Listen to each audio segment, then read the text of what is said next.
менен достор, жаштардын жана өспүрүмдөрдүн көйгөйлүү суроолоруна жооп берип жаткан Билесиңби KG долбоору Инстаграмдагы баракчасында таанымал. Достор, биз сиздерге жарыялагандай эле сиздер жиберген суроолордун аркасы менен журналист болгум келет деген өспүрүмдөрдүн суроосуна Кыргызстандагы атактуу журналисттердин бири Улан Эгизбаевди эфирге чакыртабыз. Андыктан журналистикага тиешелүү суроолоруңар болсо, азыр дароо жөнөтүп ала алсаңар болот. Комментарийге калтырып жообуңузду WhatsApp'тан да жөнөттүрүңүздөр. Биздин WhatsApp номер 0704 00 08. Саламатсыз болгондойт, э? Саламатсыңарбы? Кош келипсиз. Ден соолук. Кош келдик. Баары жакшы. Мен дагы ушул көрүп жаткан көрүүчүлөрдүн баардыгына салам айтам. Кудай буюрса кызыктуу маек болот деп ойлойм. Суроо узатабыз да өспүрүмдөргө. Арасында журналист болуп анан алардын сунуштары артынан сизди тандап алдык. Биз сиздин өзүңүздүн кесипке байланыштуу суроолорду баштай берсек жакшы болот. Бизге кайрылгандар азыр уже алтын башташкады. Ким болоорун билишпейт да, көпчүлүгү кайсы кесипти тандаса. Анан сиз өз жолуңузду кантип таап кеттиңиз? Эмне себептен журналист болуп калдыңыз? Журналист болууга эмне түрткү болду? Жакшы суроо. Мен мындай дароо эле журналистика бөлүмүнө тапшырып калган жокмун. Менин дагы мындай тандоо жолум мындай оңой болгон жок. Эң башында негизи мектепте окуп жүргөндө эле башталган. Өзүмдүн атам мектепте мугалим, анан кодул чалыш киши болчу, сөзгө чебер. Анан балким ошол ата энемден дагы, балким менде дагы бир аз чымындар болуп, мектептен эле мындай КВНдерге катышып, иш чараларды ар кандай алып баруучулук кылып жүргөм. Анан мугалимдерим, менин классташтарым ошол сенден жакшы журналист чыгат деп айтып калышчу, бирок ага деле анча маани берчү эмесмин. Кийин 11-ти бүткөндө жалпы республикалык тесттин жыйынтыгы менен Манас университетине компьютердик инженерия бөлүмүнө тапшыргам. Ал жерде даярдоо курсунда ошол компьютер инженерия бөлүмүнө окугам. Бир жыл окуп, өзүм түшүндүм ошондо мен программист боло албасымды. Ал чөйрө мага бир аз алысыраактай сезилди. Анан кайрадан ошол Манастын өзүнүн тестин тапшырып, журналистика бөлүмүнө которулуп алгам да. Анан Манаста окуп баштагандан баштап эле ошол Манас гезити бар болчу, студенттик практикалык. Ошол гезитте практика кылып иштеп калдым. Азаттыкка келгениме 2013-төн баштап эсептегенде 5 жыл болду. Ага чейин 2-3 жыл экинчи курстан баштап Агым гезитинде кабарчы болуп иштегем. Анан дароо эле Азаттыкка келип калдым. Анан мени көрүп жаткан жаш достор эгер журналист болууну кааласа, эң негизги кезекте мындай бирөөлөрдүн айтканын же агайлардын, мугалимдердин сөзүн укпаш керек деп ойлойм. Эң биринчи кезекте өзүнүн жүрөгүн, ички сезимдерин угуш керек. Анткени журналист болуу мындай жөн эле техникалык жумуш эмес, чыгармачылык да керек албетте. Өзүндө бир чымын, бир талант болсо, ошол тармакты аркалап кетсе болот. Анан эгер өзү бир жүрөгүнөн каалоосу, кызыгуусу жок болсо, анда жөн эле кыйналып калат. Анткени мен өзүмдүн группалаштарымдан да көрдүм. Журналистика бөлүмүн жалаң 5ке окуп, жалаң кызыл диплом менен бүткөндөр деле кийин негедир бул тармакта иштей алган жок. Азыр айрымдары башка тармактарда эле жүрүшөт да. Ошон үчүн адамдын өзүнүн каалоосу, кызыгуусу, ынтызарлыгы абдан маанилүү деп ойлойм. Ошондо сиз журналист кесипти үйрөнүп кетсе болот дегендей кошулат. Үйрөнүп кетсе болот журналистиканы. Жок, эми талант деген нерсе бар да. Эгер мындай таланттуу, чыгармачыл, бир күчтүү журналист болом десе, өзөгү болуш керек да, мындай данек деп коет го. Анан эми үйрөнүп кетсе болот. Башка тармакта жүрүп эле мыкты журналист болуп кеткендер деле бар. Алыс барбайлы. Ошол Кабар улуттук агенттигинин жетекчиси Кубан Табалдиев Абдоменович биздин Манас университетинин мугалимибиз болчу. Ал киши өзү физик болбосо. Анан журналистика тармагында иштеп, кыргыз тилинде, орус, англис тилдеринде аналитикалык макалалар жазып жүргөнүн билебиз. Анан Табалдиев сыяктуу мисалдар абдан көп эле. Анан сөзсүз эле ошол журналистика бөлүмүн бүтүрүш керек дегенге кошулбайм. Журналистикада эгер адамдын өзүндө чымыны, таланты болсо, башка эле тармакты бүтүп, мисалы котормочулукту же юрфакты бүтүп эле, анан өзүнүн дарамети менен жанагындай чеберчилик курстарга барып, мисалы, журналистика боюнча ар кандай мастер-класстар бар. 2-3 айда өздөштүрүп, эң башкысы негизи журналистикада бул практика маанилүү. Теория жүзүндө мугалимдер, агайлар көп нерселерди айтышы мүмкүн, бирок иш жүзүндө башкача да, чындап эле баягы айткан башка, кылган башка. Ошон үчүн көбүрөөк практика керек деп ойлойм.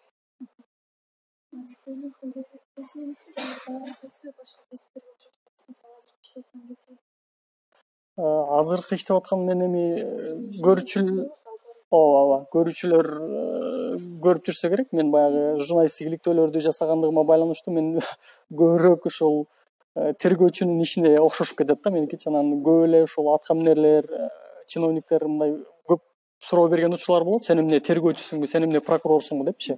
Анан ооба биз прокурор эмеспиз, бирок журналисттик иликтөөбүзгө байланыштуу ошол тергөөчүнүн, прокурордун дагы функциясын аткарууга туура келет. Анткени бир көйгөйлүү маселени ийне жибине чейин иликтеп чыгыш үчүн ошол тергөөчү, прокурор бербеген суроолорду да берүүгө туура келет да. Ошон үчүн мен көбүрөөк ушул иликтөөчү журналисттерди прокурор, тергөөчүлөрдүн кесибине окшоштурам да.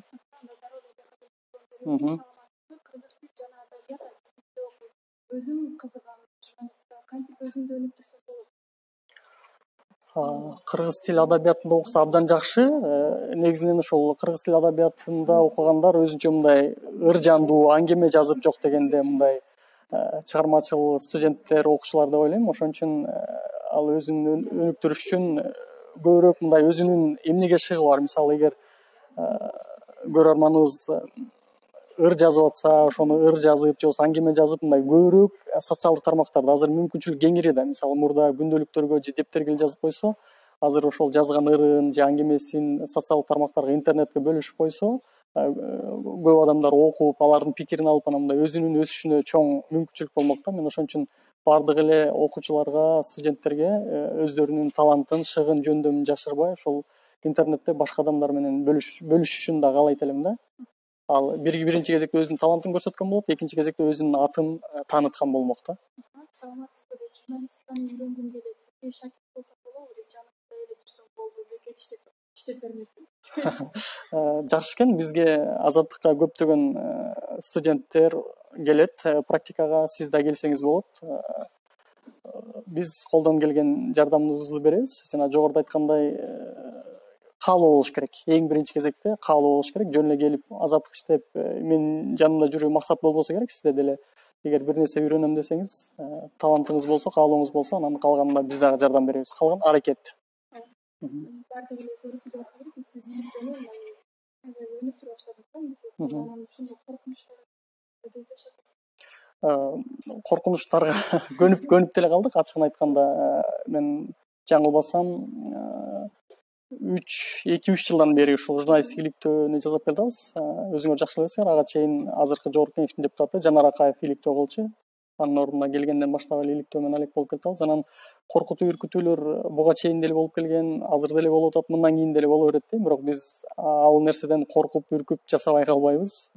Жасай беребиз. Буга чейин акыркы ошол Көрүстөндөгү коррупция боюнча дагы коркутуу, үркүтүүлөр болгон. Ал эми парламентке чейин айтылып, ошол ички иштер министрлигине чейин тапшырмалар берилди. Эми ал бизди андай коркутуу, үркүтүүлөр эч качан токтото албайт. Бизди колдон келишинче ошол чындыкты алып чыгып, элдин кызыкчылыгындагы көйгөйлөрдү көтөрө беребиз деп ойлойм. Коркпош керек эң башкысы.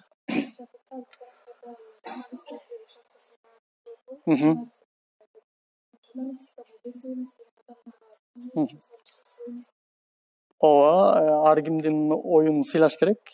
Канча көп адам болсо, ошончо көп пикир болот.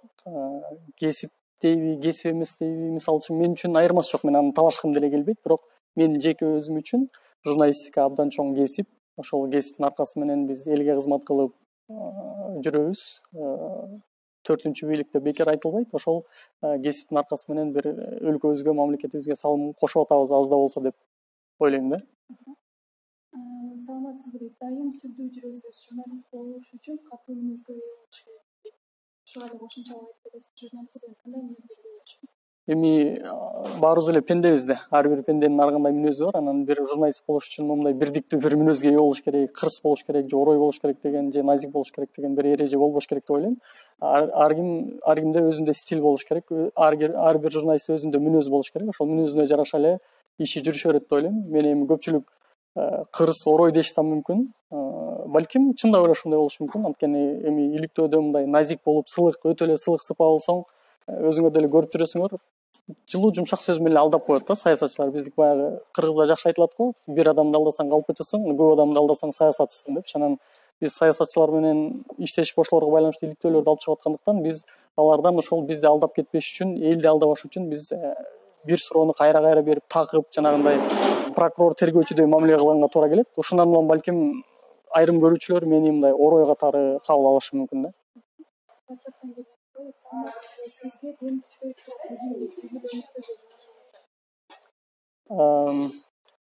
Дем күч берип турган көп эле факторлор бар, бирок эң башкы фактор бул элдин, көрүүчүлөрдүн колдоосу деп ойлойм. Мен ошол убакыттан пайдаланып, мен көрүүчүлөрүмө ыраазычылык билдирем. Анткени ошол биздин иликтөөлөрдү көрүп, өздөрүнүн дем күчүн берип, жакшы сөздөрдү айткан үчүн бизге аябай күч кубат. Биз эми болгон ишмердигибизди ошол элдин кызыкчылыгында иштейли, ошол бир чындык чыкса экен деп эле аракет кылып жүрөбүз. Анан ошол элге жетип, бир көйгөй чечилип калса, биз үчүн чоң күч кубат. Андан тышкары албетте үй бүлөбүз, келинчегим колдоп турат, ата энем колдоп турат, бир туугандарым колдоп турат, ошол эле менин кесиптештерим, жетекчилик абдан колдойт. Ошол журналисттик иликтөө жакшы чыкса экен, жакшы өнүксө экен деп колдойт. Ошондуктан колдоочулар абдан көп, Кудайга шүгүр.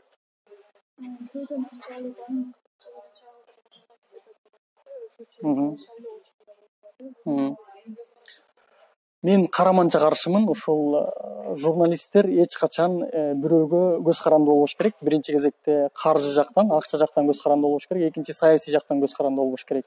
Журналист качан гана өзүнүн ишин мыкты аткара алат, ал качан көз карандысыз эркин болгондо.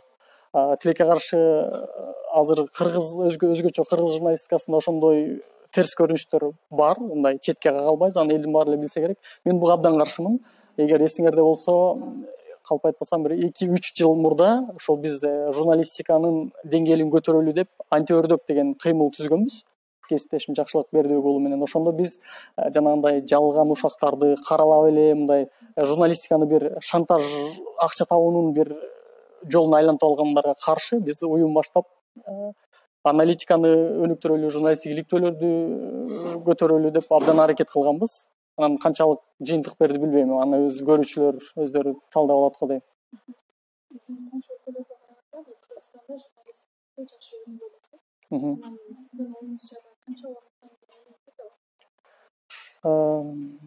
Ооба, эми кошуна өлкөлөрдү айтпай эле коелу. Биз эми Европа, Америкада ооба журналисттик иликтөөлөр абдан таасирдүү. Гейттер деп өзүңөр жакшы билесиңер, баланча гейт, түкүнчө гейт деп бүтүндөй бир министрлер кабинетин алмаштырып кое тургандай, министрлерди отставкага кетире тургандай бир курч иликтөөлөр чыгат. Анан бизде тилекке каршы андай иликтөөлөр аз. Анан канча убакыт кетерин билбейм, бирок бул тармакты өнүктүрүш үчүн бир абдан эле аракет кылышыбыз керек. Ал үчүн бир 3 жыл же 5 жыл деп айта албайм. Эгер бизде каалоо болсо, ниет болсо, бат эле аны аткарып койсо оңой эле нерсе да. Ал үчүн эң башкысы көз карандысыз болуш керек, эркин болуш керек. Мындай өтө деле татаал нерсе эмес бул. Анан аракет, эмгек, талыкпаган эмгек керек. Мисалы, азыр эми баары эле YouTube'дан Алексей Навальныйдын иликтөөлөрүн көрүп атса керек, абдан жакшы чыгып атат. Мисалы, сапаттуу. Мен мисалы ошол Навальныйдын иликтөөлөрүн баалайм да. Саламатсызбы, журналист болуп Кыргызстандан көп акча тапса болобу, байыса болобу? Жакшы суроо экен. Эми ар кимдин ар кандай максаты бар, бирок журналистика менен байыса болот деп айта албайм. Эгер андай журналистиканы байуу максатында колдоно турган болсоңуз, анда сиз бул тармакка келбей эле коюшуңуз керек болот. Баюунун башка жолдору көп. Ошол эле бизнес, ишкердик менен алек кылышыңыз керек. Журналисттер эч качан бай болбойт. Ошону билип коюшуңар керек. Эсиңиздин оң жана терс жактарын айтып бере аласызбы деп. Мисалы, менин апам журналист болбой эле коюп кетет. Мага деле айтчу, өлтүрүп кетет, камап салат, анан сабап кетет деген. Эми сиздин жүрөгүңүздөгү каалоодон, эгер сиз чындап чыркыраган, чындыкты айткан журналист болом десеңиз, андан коркпойсуз. Эч кандай тоскоолдук болбош керек. Эгер сиздин чындап ошол күчтүү журналист болгуңуз келсе. Анан мен айтпадым жогоруда, мага деле коркуттуу үркүтүүлөр болот. Анан биз тамашалап күлүп коем. Эми Кудай анын бетин ары кылсын. Чындык үчүн атып кетсе деле мага баары бир депчи. Анан Кудай сактасын, албетте, бирок чындыкты айткандан, чындыкты чагылдыргандан коркпошубуз керек. Саламатсызбы, жумушуңузда болгон сыргыңызды жоготуп алган учурлар болобу? Аны кантип кайра аласыз? Жок, андай учур болгон эмес. Кудайга шүгүр, ар дайым ошол кызыгуу менен, изденүү менен иштегенге аракет кылам. Анан эгер андай кызыгуу кетип, мындай каалоо жок болуп калса анда эң жакшысы башка эле тармакка кетип калган жакшы болот. Мындай илең салаң болуп иштегенди мен өзүм жактырбайм. Быйыл 11 класста бүттүм, журналист болууну каалайм. Мага кандай кеңеш бере аласыз? Журналист болуу үчүн эмнеден башташ керек? Же университетте тапшырайын деп? Сөзсүз университетке тапшырыш керек деген эреже жок. Эгер сизде өзүңүздө кичине бир аз чыгармачыл изденүү, мындай идерек бар болсо, сиз аны азыр көптөгөн журналистика мектептери бар. Телевидениедан, радиодон деле угуп атсаңар керек. Ошол жака барып эле курстардан өтүп, бир өзүңүзгө бир жакшы бир устатты тандап алсаңыз, журналистиканы өздөштүрүп кетсе деле болот. Ошол эле учурда 5 жыл университеттерде окуп, бирок бир заметка же бир куштун тилинде жаңылык жаза албагандар дагы бар. Ошон үчүн 5 жыл убакытты коротуунун кереги жок да. Мисалы, ошол кыздарга караганда балдардын Биз ошол Кыргыз-Түрк Манас университетинде окутканда бизге журналисттин жынысы болбойт деп окуткан. Анткени биз баарыбыз билебиз, дүйнөдө, анын ичинде Кыргызстанда аял эркек деп журналистикада жүрүшөт. Ошол эле журналисттер, согуш журналисттери бар, аскердик журналисттер бар. Мисалы, анан мындай аялга мындай, эркекке мындай деп мен айткым келбейт. Ооба, бирок аялдар үчүн чындап эле оор болушу мүмкүн. Мисалы, алыс жактарга же жанагындай митингдерде же согуштарда же бир коркунучтуу кырдаалда жүрүшү аял киши үчүн абдан кыйын болушу мүмкүн. Ушул жагынан эле болбосо, мен мисалы аял эркек деп бөлгүм келбейт да. Жанагы ошол биздин агайларыбыз айткан журналисттин жынысы жок дегенди мен айткым келет да. Мисалга сиз билет, азаттыкка жумушка кириш үчүн канча тил билиш керек? Сиз канча тил билесиз? Азаттыкка кириш үчүн моунча тил керек деген бизде мындай бирдиктүү эреже жок. Бирок эгер сиз канча көп тил билсеңиз, ошончо сиздин атаандаштардан шансыңыз көбүрөөк болот. Мен өзүм кыргызча, орусча, түркчө окугам, анан англисче өтө жакшы билбейм, бирок оюмду түшүндүрө алам. Анан бизде азыр талап бардык жакта эле англисче билиш керек, сөзсүз түрдө. Эгер англисче билсеңер абдан жакшы болот. Акыркы жолу кайсы китепти окугансыз? Анан журналист болгусу келгендерге атайын фильм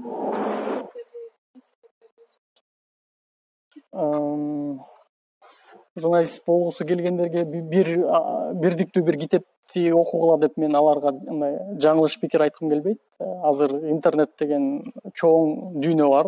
Каалаган китебиңерди ошол жерден таап окуп алсаңар болот. Анан китептерден балким Дэвид Рэндалдын "Универсалдуу журналистика" деген китебин окусаңар болот. Ал орус тилинде да бар, кыргыз тилинде да которулган.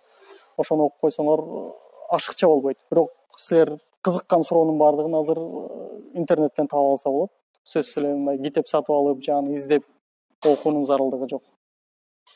Мен китепти көп эле окуйм, бирок ал жактан окуган сөздөрдү сүйлөгөндө колдоно албайм. Сөз байлыгын кантип байытсам болот? Сөз байлыкты байытыш үчүн китеп окуу маанилүү. Экинчи маанилүү нерсе ошол окуган китепти билимди ишке ашырыш үчүн практика маанилүү. Жөн эле мындай окуп калып калбай, ошону практикада колдонуш керек, көбүрөөк жазыш керек. Көп окуган сыяктуу эле көбүрөөк жазыш керек. Мисалы, күнүңүз ар кандай өтөт деп билмесем, ошондо окшош күнүңүз кандай болот? Бир күнүмбү? Орточо 7:30 турам. Эми кырдаалга жараша, эгер эфир күндөрү 4-тө турган күндөрүм дагы болот. Эртерээк келиш үчүн орточо айтканда 7:30 турам. 8ге чейин жуунуп тазаланып, антип 8:30 үйдөн чыгам. 9га жумушта келем. 9дан 10го чейин, кээде 9:30 чейин чогулуш болот. Андан кийин теманы алып, иликтөө болсо иликтөө, же радио материал болсо радио материал, ошол менен түш болот. Анан антип бүтүрүп интервьюларды алып, бир негизи 6 деп айтылган, жумуш саат 6га чейин деп. Бирок бизде ар кандай, кээде 9-10го чейин, кээде 12ге чейин калган учурлар болот. Эми ал кырдаалга жараша. Жанагындай камоолор болсо же митингдер болсо, ушундай чукул кырдаалдарда саатка карабай эле иштейбиз. Ошол орточо. Жумушуңуздагы эң жагымдуу учурлар кайсы? Же бүт баардык саатыңыз? Эми баары жагымдуу деп айтканга болбойт го дейм. Ошол биз иликтеген тема резонанс жаратып, ошол көйгөй чечилип, коомчулук тарабынан жылуу кабыл алынса, мен үчүн ошол эң жагымдуу ошол деп ойлойм. Интервьюга кантип алдын ала даярданыш керек?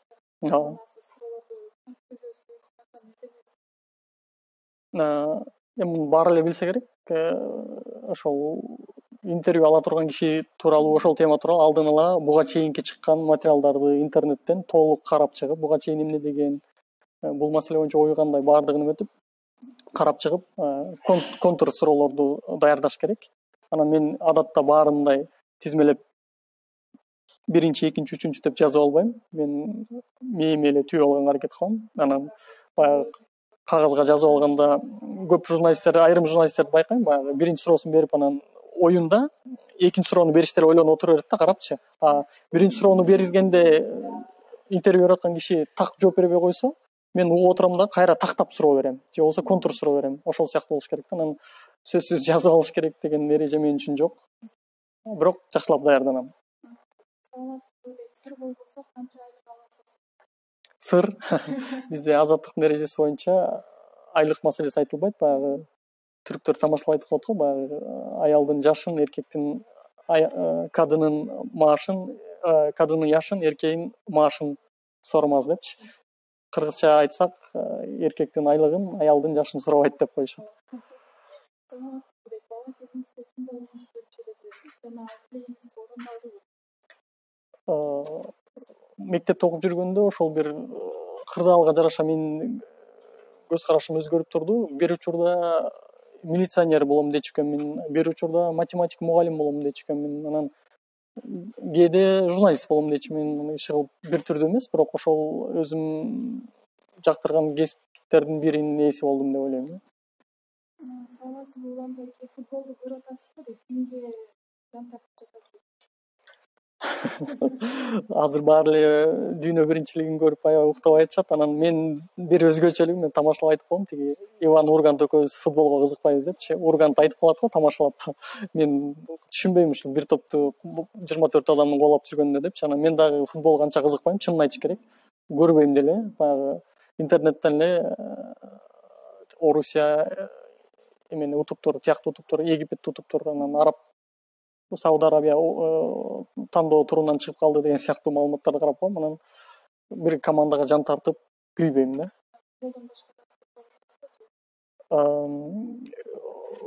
Мындан бир жыл башта ошол машыгуу залына барып ден соолукту аракет кылдым. Анан мен мындай бир спорттун түрүнө мындай өтө күйөрман деп айтсам болбойт.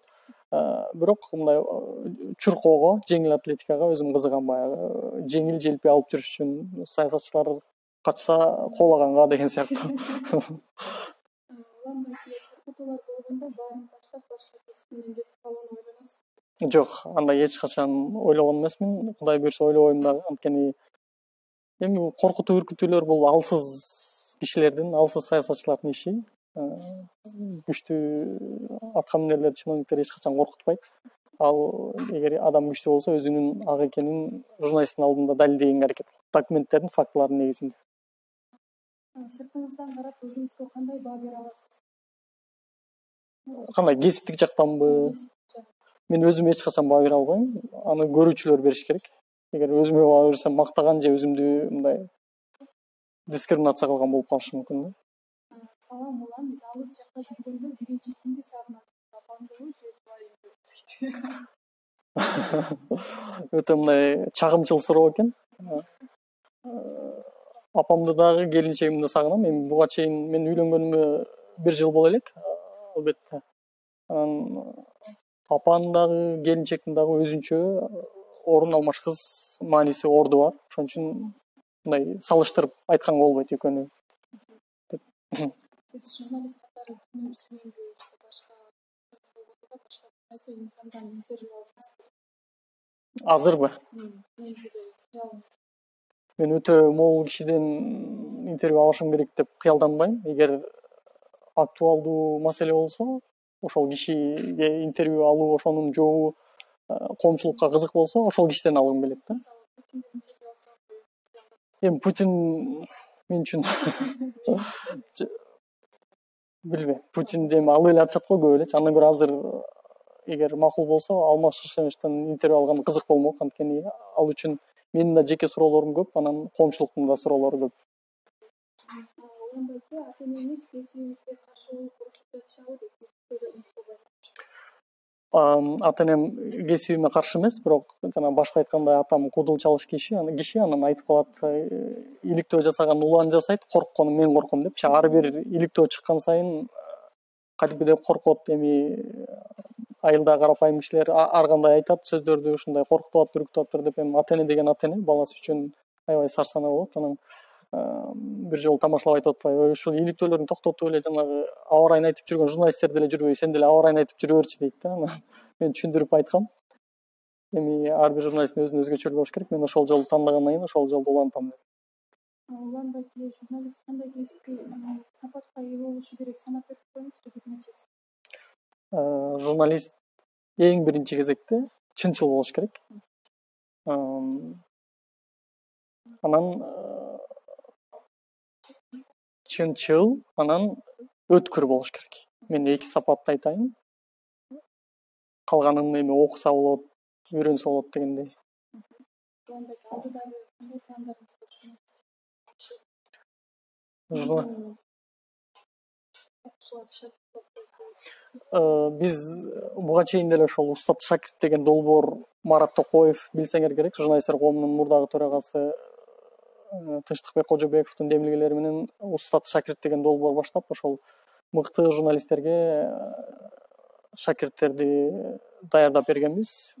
Калп айтпасам 1 жылдай ошол долбоор жүрдү. Ошондон көптөгөн тың журналисттер чыкты деп айтсам болот. Алыс барбай эле. Ошол бир мисал катары Марал радиосунун кабарчысы Бакыт Төрөгелди уулун айта алам. Ошол жигит Устат шакирт долбоорунан сабак алып чыккан. Анан алдыда эми колдон келишинче, балким эми журналистика мектептери аябай көбөйүп кетти. Балким тилекке каршы же бактыга жараша, балким керек болсо биз деле ошол жаштарга жардам бергенге аракет кылабыз. Андан башка журналисттик иликтөөнү өнүктүрүү дагы сапатын жогорулатып, деңгээлди көтөрүш керек деп ойлойм. Анткени бизде мактанарлык деңгээл жок азыр. Сиздин жөө жүргөнүңүздү билебиз. Машина алдыңызбы же айлыгыңыз жетпей жатабы? Мен жанагы башында айткандай кызыгуу маанилүү экен да. Мен машинага кызыкпайм башынан эле. Эми кызыксам карызга болсо деле машина алсам керек буга чейин. Анан өзүм кызыкпаган үчүн машина алууга анча умтулган жокмун. Машинаны деле көп кызыкпайм. Баары баягы маркасын айтып, анан объемун айтып аябай сурашат го бири-биринен машинаны. Мен болсо ак машина, кара машина, анан чоң машина, кичине машина деп эле койм да. Анан эми жөө жүргөн жагат, элдин арасында, маршруткада, коомдук транспортто эл менен эл болуп, алардын көйгөйүн угуп, мен үчүн ошол жагат. Үйдөн кээде жубайыңызга жардам бересизби? Тамак жасап. Мен жардам бергенге аракет кылам абдан, кол кабыш кылып.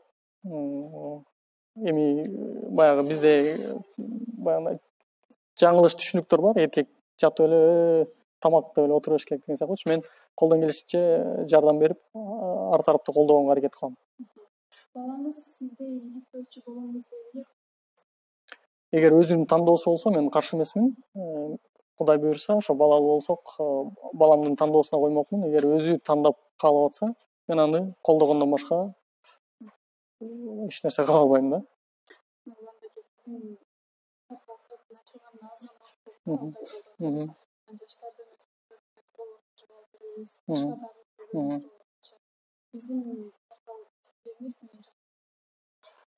Сиздердин портал эми баягы көпчүлүк интернет сайттар саясат деле айтып беришет да. Анан сиздердики ушул жаш өспүрүмдөргө, жаш досторубузга бир багыт көрсөтүп, жол көрсөтүүдө жардамчы бололу деген тилегиңер абдан жакты.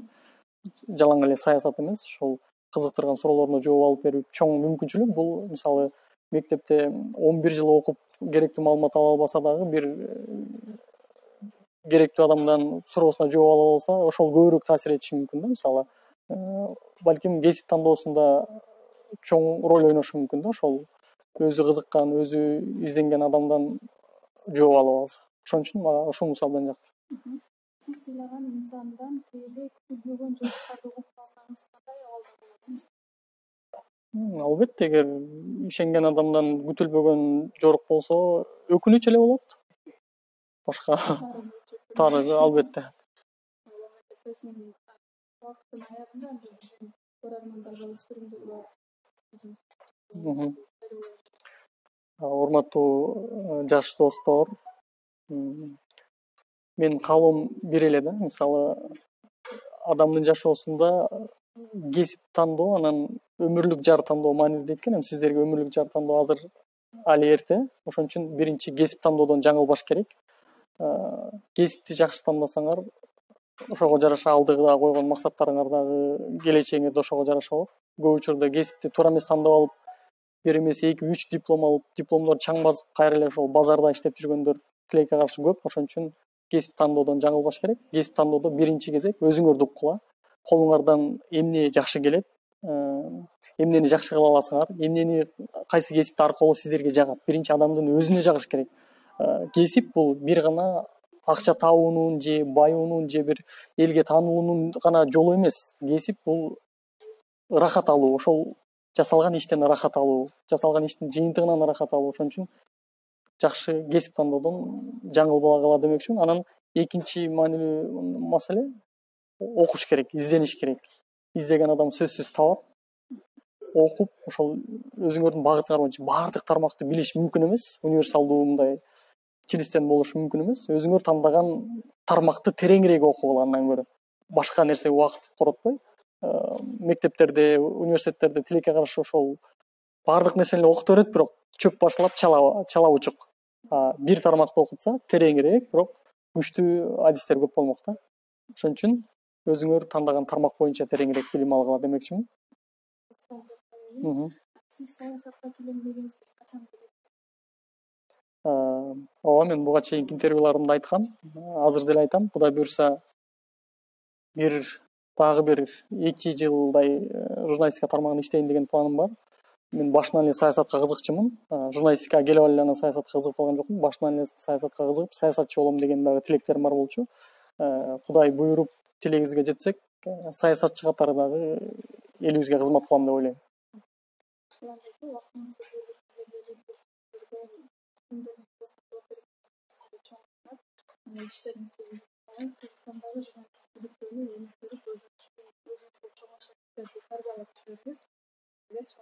Сиздерге да чоң рахмат, көрүүчүлөргө да рахмат суроолор үчүн. Достор, мен силер менен коштошом. Берүүгө чейин сак саламатта калгыла. Бизде конокто журналист, иликтөөчү Улан Эзбаев байке болду.